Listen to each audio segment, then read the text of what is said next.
तो this is a very important chapter, उसको हम नहीं निग्लेक्ट कर सकते। इनफैक्ट इसी एक चैप्टर के लिए 20 पीरियड्स असाइन किए हुए हैं। तो आप देखो कि ये चैप्टर कितना इम्पोर्टेंट है, क्योंकि आगे हमारे को कंप्यूटर साइंस में भी सेट्स की जरूरत पड़ती है। This is used in probability, relations, तो इसको समझना बहुत जरूरी है।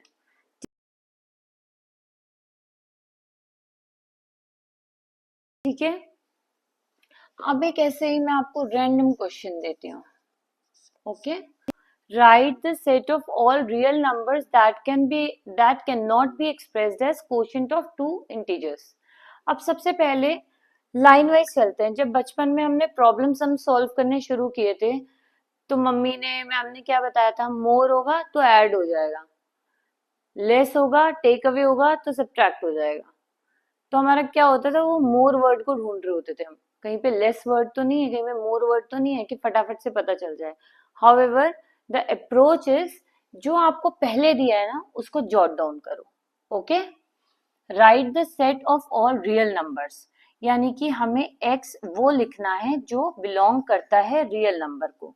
Okay, x belongs to r, that can not, जो कि नहीं, be expressed as quotient. Quotient को हम कैसे लिखते हैं, x can not be expressed as p upon q, where p and q are integers. ठीक है, ओके। अब x को जब हम p अपॉन q के फॉर्म में नहीं लिख पाएंगे, this means x is not rational. Clear? This means x is an irrational number.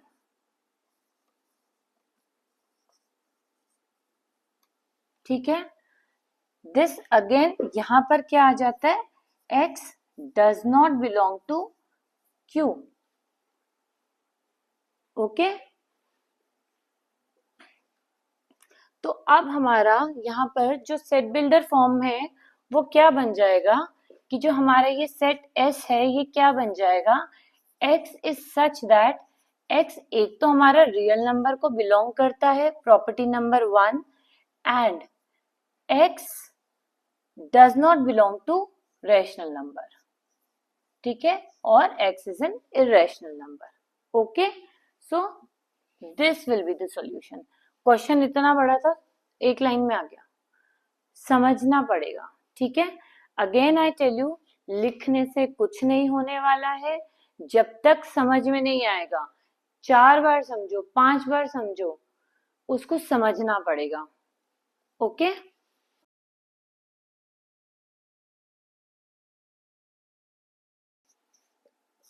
Set of squares of integers.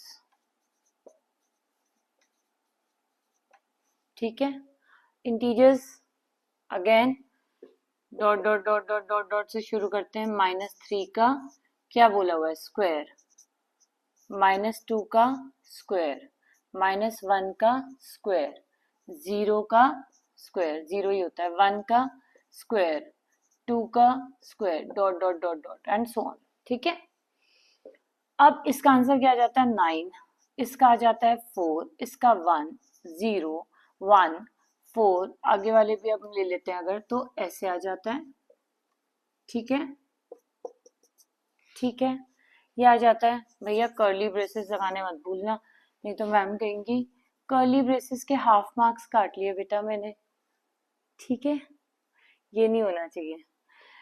Anyways, अब देखो मैंने क्या बताया था कि नंबर रिपीट होने से सेट में कोई फर्क नहीं पड़ता है। तो हम क्या करेंगे, इसको हम कैसे लिख देंगे, ये तीनों तो यहाँ भी आ रहे हैं, तो we'll start with 0 1 4 9 16 and so on. ठीक है, तो जो ये आपका सेट S बना, इसके एलिमेंट्स ये हैं। रोस्टर फॉर्म में बताना था, इसलिए हमने एलिमेंट्स को कॉमा के साथ सेपरेट किया और कर्ली ब्रेसेस के अंदर लिखा। क्लियर?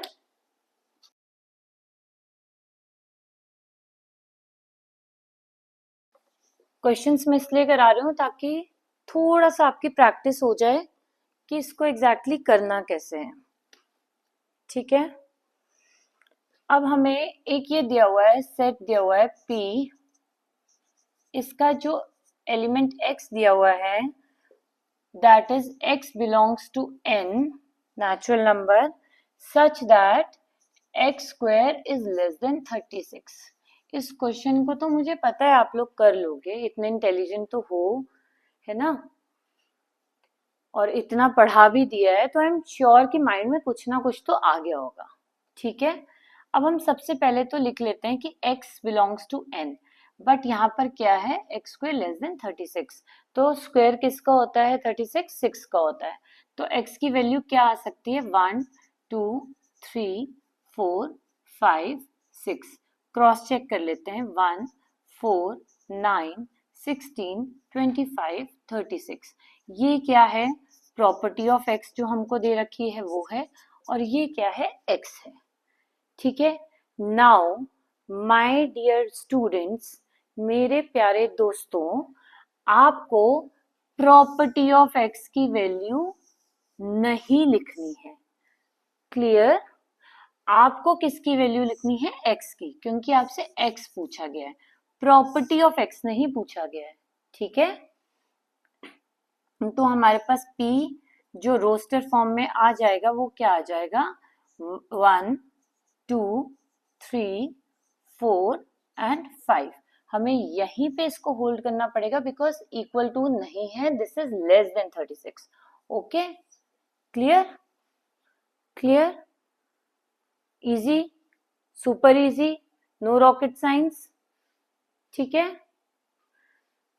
तो with this I wind up my today's session, but हाँ प्लीज इसको आप रिवाइज जरूर कीजिए, इसको आप समझिए, दोबारा प्रैक्टिस कीजिए। आपके पास जो एनसीईआरटी में क्वेश्चंस हैं, आप और भी कोई रेफरेंस बुक फॉलो करते हैं, उससे कोई भी रैंडम 3-4 क्वेश्चंस उठा लिए जो एनसीईआरटी में नहीं है। ये नहीं कि एनसीईआरटी वाले भी कर लिए और वहां पे भी एनसीईआरटी वाले कर लिए और खुश हो गए हमने तो उस बुक के भी कर लिए, नहीं, कुछ नए नए क्वेश्चंस लेना।